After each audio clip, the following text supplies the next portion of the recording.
আয়োজিত আজকের অনুষ্ঠানে উপস্থিত সকলকে শুভেচ্ছা জানাচ্ছি। একই সাথে বাংলা টিভিকে শুভেচ্ছা জানাচ্ছি। এক দশক দীর্ঘ ১০ বছরের তাদের এই পথ পরিক্রমায় তারা বস্তুনিষ্ঠ সংবাদ পরিবেশন করে এখনো প্রাসঙ্গিক থেকেছে। বাংলা টিভির ট্যাগলাইন দেখছি এখানে বিশ্বজুড়ে বাংলা। মানে আমাদের বাংলাদেশের আনাচে কানাচে যেই ঘটনাগুলো ঘটছে, যেগুলো জনগুরুত্বপূর্ণ, তারা সেগুলো বাংলাদেশের বাইরেও বিশ্বব্যাপী প্রচার করছে। আমাদের প্রবাসী ভাইয়েরা যারা আছেন তারা দেশের খবর বাংলা টিভির মাধ্যমে পাচ্ছেন।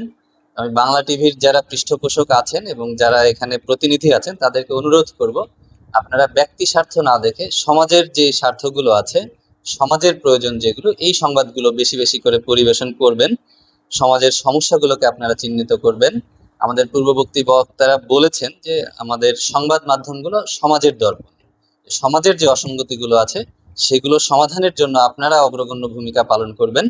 আপনারা সরকারের পাশাপাশি আপনারা যেই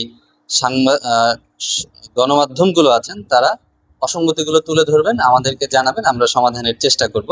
আমরা সকলে মিলে কাজ করলে সবার আগে বাংলাদেশ যে প্রত্যয়টা আমরা ব্যবহার করছি সেটা আমরা বাস্তবায়ন করতে পারবো। বাংলা টিভি ১০ বছরেও এখনো প্রাসঙ্গিক আছে এবং তারা বস্তুনিষ্ঠ সংবাদ পরিবেশনের মাধ্যমে আরো বছরব্যাপী আরো তাদের সামনের ভবিষ্যৎ পথ চলা উজ্জ্বল হোক। আমি বাংলা টিভির এই ১ দশকের পদার্পণ উপলক্ষে তাদেরকে শুভেচ্ছা জানিয়ে এবং তাদের উজ্জ্বল ভবিষ্যৎ কামনা করে আমার বক্তব্য শেষ করছি।